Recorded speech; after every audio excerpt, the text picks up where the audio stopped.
Ambassador McFaul, just wanted to get a big picture on what Russia is able to do. We've been debating the issue of the MiGs. We've been talking about limited humanitarian no-fly zones, but also Russia's surprise that they have met such a resistance. I'm wondering, do we know how much of their military is engaged at this point? How much of a backup do they have? How, looking at the long game, how long they could go at this, knowing that Ukrainians will not break? It's a great question. And just so we're clear, I do not support a no-fly zone, and I want us to stop using that phrase. I want you to start using the phrase declaration of war. And then you ask people, do you support a declaration of war against Russia?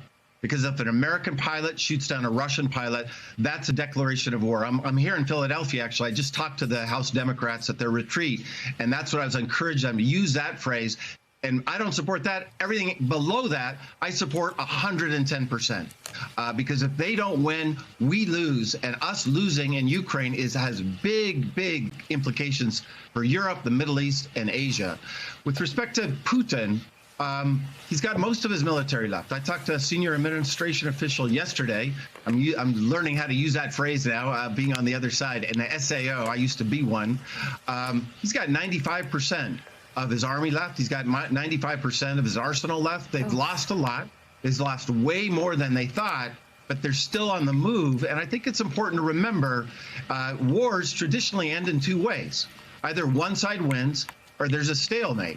And right now, there is not a stalemate in Ukraine. Putin is still marching forward. And that, I think, means we're going to have many more tragic weeks ahead of us.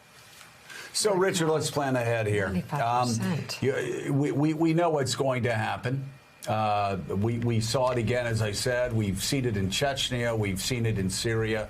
Of course, Aleppo being the most extreme example. These war crimes are going to continue. They're probably going, if they don't get their way, Putin will then use chemical weapons. At that point, the Western world, the rest of the world, is going to probably decide that they have to get involved. They have to go in one way or the other. So why don't we just plan ahead right now? I'm curious why I saw this yesterday in Defense One. I'm curious, instead of us just having a zero-sum game where we either sit on the sidelines and watch these war crimes continue, these crimes against humanity, watch them using chemical weapons on Ukrainians, and knowing that the United States or NATO can't go in, why don't we take a couple of steps back, see what we did in Syria, perhaps go to the United Nations, go to the General Assembly, have humanitarian zones, security zones that were set up in Syria to stop the massive killing there, and take it to the United Nations General Assembly for a vote.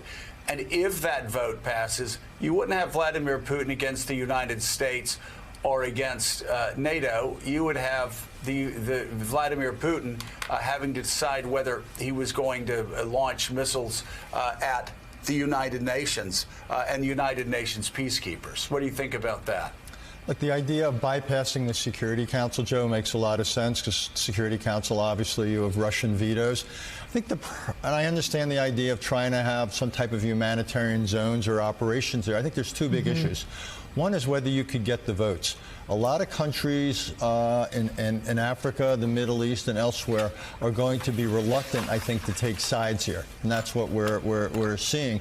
Second of all, if and when Russia were to say this was unwelcome, I think a lot of countries would be quite honestly spooked by the idea of getting into something that would be militarily quite demanding. The UN has a tradition of peacekeeping, not a lot of peacemaking, particularly not against a great power. So my hunch is this would be enormously difficult politically and then enormously difficult on the ground. I think it's worth exploring just to see where people stand and what there's appetite for. But I'll be honest, my hunch is things are going to move faster on the ground in Ukraine than they're probably going to move in New York in the General Assembly. You know, Michael McFaul, we've been on this show now for 15 years, and we're here at the beginning of the Syrian civil war. 10,000 people die. We asked policymakers, what can we do? Well, it's difficult. 20,000 die, 40,000 50,000 die.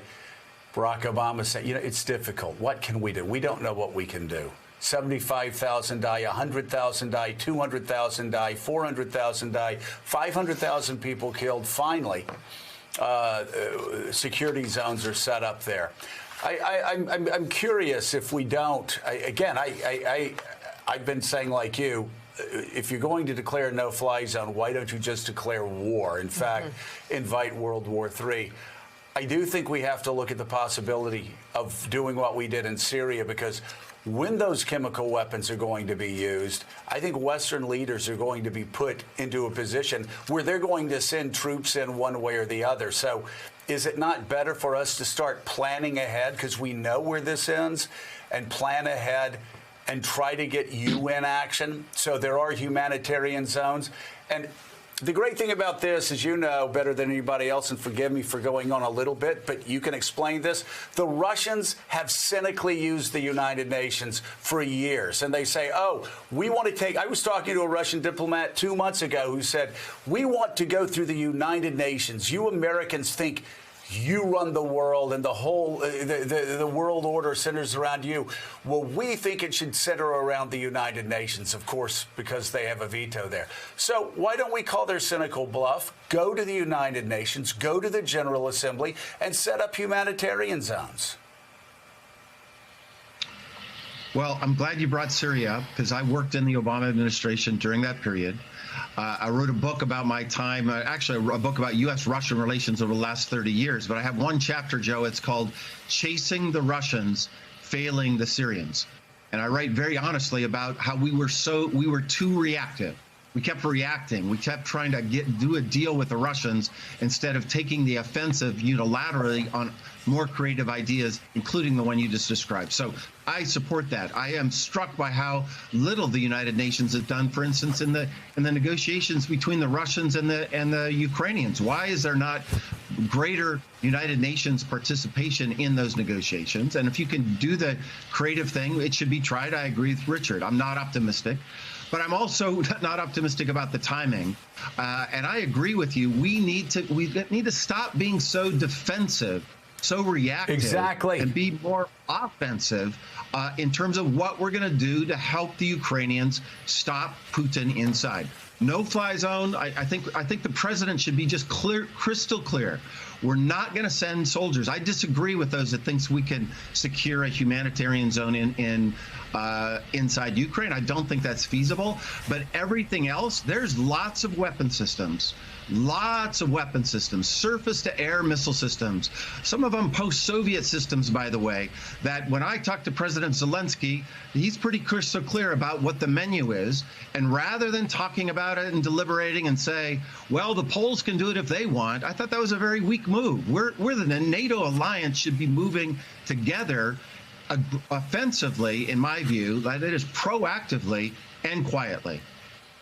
Well, and one other thing is, while we're on Syria, you are so right. I think the frustrating thing is we're always on the defensive against Putin. He is always the disruptor. We're always playing catch up. I wish Joe Biden, I wish we would get the message to him. You know, Donald Trump retreated from Syria. We had 2,500 troops there that were doing extraordinary job protecting people. You know what? We're seeing what you're doing in Ukraine. We're seeing that the terror is still going on in Syria. We understand that Donald Trump wanted to turn Syria over to the Russians for the first time since 1973, giving them a beachhead. You know, we just may have to send those 2,500 troops, those 3,000 troops back into Syria to act as peacekeepers again. I'm not saying we do it, but putting it out there and asking Vladimir Putin, okay, you're saying we can't cross that line? Okay, fine. I'll tell you one line we can cross. We can go back into Syria, because unlike Donald Trump, we don't want to cede Syria to you. I mean, we just need more aggressive thinking that doesn't trigger World War III, because Putin, you're right, we're always on the defensive. We're always reacting to him. It's time that we lean forward a bit.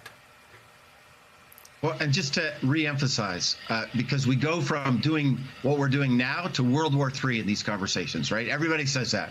Right. We don't want to do that because it's escalatory. And I want to be crystal clear. I just wrote my latest column about how to avoid nuclear Armageddon. Of course, we're all for that.